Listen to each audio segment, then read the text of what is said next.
Halo, assalamualaikum warahmatullahi wabarakatuh. Berkat Tuhan mengalir atas hidup kita semua. Semoga semua makhluk hidup baik. Terima kasih teman-teman yang sudah hadir.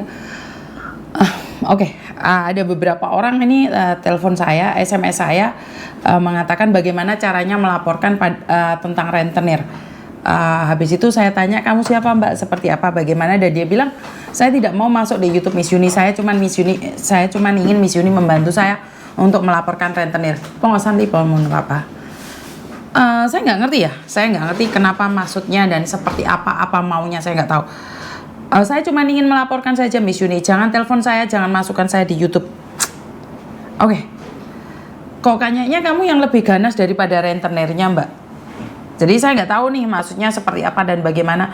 Dia meminta saya untuk melaporkan rentenir ke polisi, terus hubungannya sama saya apa? Terus seandainya polisi nanyain saya, terus apa hubungannya sama kamu? Emangnya polisinya, emangnya rentenirnya ngejar-ngejar kamu? Kan nggak ada hubungan. Jadi ini sekali lagi saya nggak tahu siapa kamu. Jangan play victim mbak. Saya menolong semampu saya dan sebisa saya. Dan kalau nggak ada yang ngelaporin seperti yang dikatakan oleh Polda, lah yang korban aja nggak mau ngelaporin. Terus kue iki sapa ngelaporno? Bener nggak sih? Terus ngapain dibahas? Ini juga pengertian buat teman-teman. Saya membantu kalian bukan berarti kalian play victim. Seperti kemarin yang saya katakan sama Firman Ningsih, dia menceritakan sama saya kalau agentnya minta uang seperti ini, seperti itu. Tapi si mbaknya ini tidak menceritakan ke saya kalau datanya itu data ganda, data palsu. Nah ini membuat saya bertanya-tanya, kadang-kadang kita selalu menunjuk satu arah ke orang lain. Tapi kita lupa empat itu pada kita. Dan saya nggak tahu apa yang terjadi dengan rentenir ini. Tapi kalau menurut pendapat saya nggak tahu ya ini rentenir atau orang pinjam uang atau apa. Tapi kalau kamu bilang mau melaporkan rentenir dan kamu tidak mau melaporkan, kamu pingin melaporkan rentenir tapi nggak mau dilaporkan, bukan? Kamu pingin menceritakan rentenir tapi yang melaporkan saya, ini salah. Ini sudah salah mbak. Yang pinjam uangnya kamu ngambil uang orang loh. Kalau kamu tidak mau ingin membayar bunganya, saya rasa itu masih oke, masih sah saja. Tapi kalau kamu sudah mau ngambil uang orang, terus kamu nggak mau mengembalikan, kamu lebih jahat dari rentenirnya dong. Benar nggak sih? Karena saya nggak kenal nih rentenir. Walaupun saya kenal dengan rentenir, kan nggak ada hubungan juga dengan saya. Jadi kalian nyuruh saya membahas karena saya membenci rentenir, karena cara mereka menghisap darah temennya. Tapi bukan berarti saya nggak ada urusan, gak ada apa-apa, tiba-tiba kamu meminta saya untuk mencari rentenir dan menuntut rentenir, ya lucu loh mbak. Makanya dari itu banyak sekali teman-teman, Mas Danang, Wahyu, Nancy, Weni, Mbak Nuri atau Mbak Ita atau Mbak Sudarwati, semuanya tuh mengingatkan saya. Mbak Yufi dan teman-teman yang lain tuh selalu mengingatkan saya. Hong Latyu juga, Miss hati-hati ya. Karena saya tidak ingin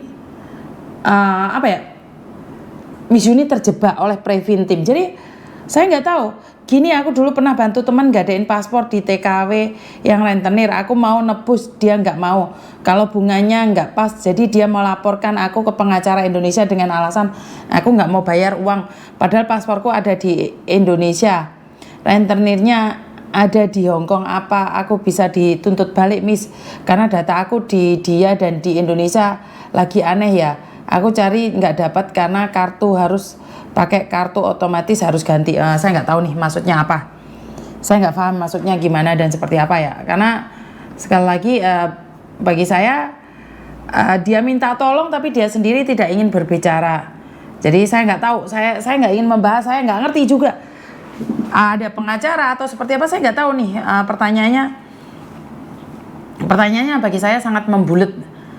Bagaimana saya tahu dia ngetik sepanjang kali lebar dan saya nggak ngerti apa yang dia maksud. Jadi buat teman-teman, terserah kalian. Bagaimana saya bisa membantu seseorang sementara saya nggak tahu apa-apa. Saya nggak ngerti apapun. Yang saya tahu kamu cerita dan kamu nggak ingin berbicara dengan saya. Play victim lagi kan ini? Bener nggak sih play victim lagi?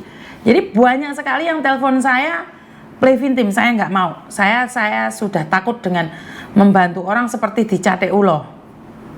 Cate ulo kan, ngerumat ulo cilik digedekne Bahasan wis gede aku dicaplok dewe. Jadi saya tidak ingin main-main seperti itu. Jadi sekali lagi ya udah nggak apa-apa. Miss Juni ki bantu uang milih-milih loh, bukan milih-milih Mbak. Kenapa? Kalau saya tidak masukkan di YouTube dan tidak terbukti kalau sekalian yang telepon saya, engkau diomongnya settingan meneh, modar pindho meneh aku. Karena akhir-akhir ini banyak orang yang saya bantu itu play victim, bukan sebenarnya kejadiannya. Jadi mereka selalu menyalahkan orang lain tanpa harus melihat bahwa mereka itu salah atau benar. Jadi mereka selalu mengatakan bahwa dia itu salah, dia itu salah. Tapi dia tidak pernah menceritakan apa yang terjadi pada dirinya. Dia itu menganggap orang lain salah, tapi dia tidak pernah mengatakan kesalahannya sendiri. Seperti yang saya sering katakan bahwa saya selalu mengatakan suami saya tidak bagus ke ibu saya. Tapi saat saya balen, itu akan terlihat bahwa kamu selalu mengatakan suamimu tidak bagus. Kamu tidak pernah menceritakan apa yang kamu lakukan ke suamimu hingga perceraian itu terjadi. Dari situlah saya sadar diri bahwa kita selalu mengatakan orang lain itu tidak bagus. Kita tidak pernah bercermin bahwa kita sendiri juga ada sesuatu yang kita lakukan tidak bagus dan membuat orang lain mungkin marah juga sama kita.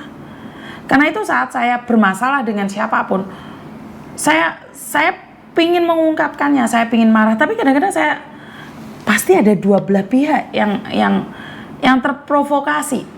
Jadi ada dua belah pihak yang merasakan sakit itu. Nggak mungkin dong sakit itu hanya saya, benar nggak? Jadi saya sekarang ini lebih percaya dengan apa yang kita lakukan, mencoba yang terbaik, tapi jangan sampai play victim. Jangan sampai kita merasa bahwa orang lain menyakiti kita tanpa alasan. Ya, saya belajar dari kasusnya Firmanise dan PT. Dari situlah saya tahu bahwa ya kan nggak mungkin nih saya menceritakan kalau saya datanya ganda. Nah ini problematika yang sangat membuat saya bermusuhan dengan orang-orang yang saya nggak kenal. Jadi selama ini tuh saya tuh musuhan dengan orang-orang yang saya nggak kenal. Bener nggak sih? Kayak bea cukai itu saya musuhan sama bea cukai, padahal saya nggak ada masalah dengan bea cukai. Saya nggak pernah kirim barang, apalagi kirim sempak. Sekarang saya membela kalian, menurut saya main benar. Tapi di bea cukai itu kan ada surat-suratnya semua, makanya saya tidak akan berbicara lebih ya, karena memang terbukti. Dan sekarang bea cukai punya aturan-aturan baru. Menurut pendapat saya, kalau kalian tidak setuju ya jangan kirim barang, selesai urusannya. Jadi nggak perlu kita marah-marah terus maki-maki terus menghina kebijakan. Itu menurut saya nggak boleh. Ya kalau kalian merasa tidak cocok ya jangan dilakukan, selesai urusannya. Ya jangan kirim barang, benar nggak sih? Jadi buat teman-teman, tidak ada siapapun yang ingin disakitin dan tidak ada siapapun yang dilukain. Jadi kalau saya disuruh membahas rentenir yang tidak ada hubungan dengan saya, itu sangat tidak bijak buat saya mengungkit masalah orang lain. Iya, kamu bilang dia rentenir, tapi siapa tahu kamu yang pinjam uangnya dan tidak mau mengembalikan dan membalikan fakta bahwa dia rentenir. Itu aja dari saya, kurang lebihnya saya minta maaf dan wassalamualaikum warahmatullahi wabarakatuh. Berkat Tuhan mengalir atas hidup kita semua. Semoga semua makhluk hidup bahagia dan terima kasih. Bye-bye.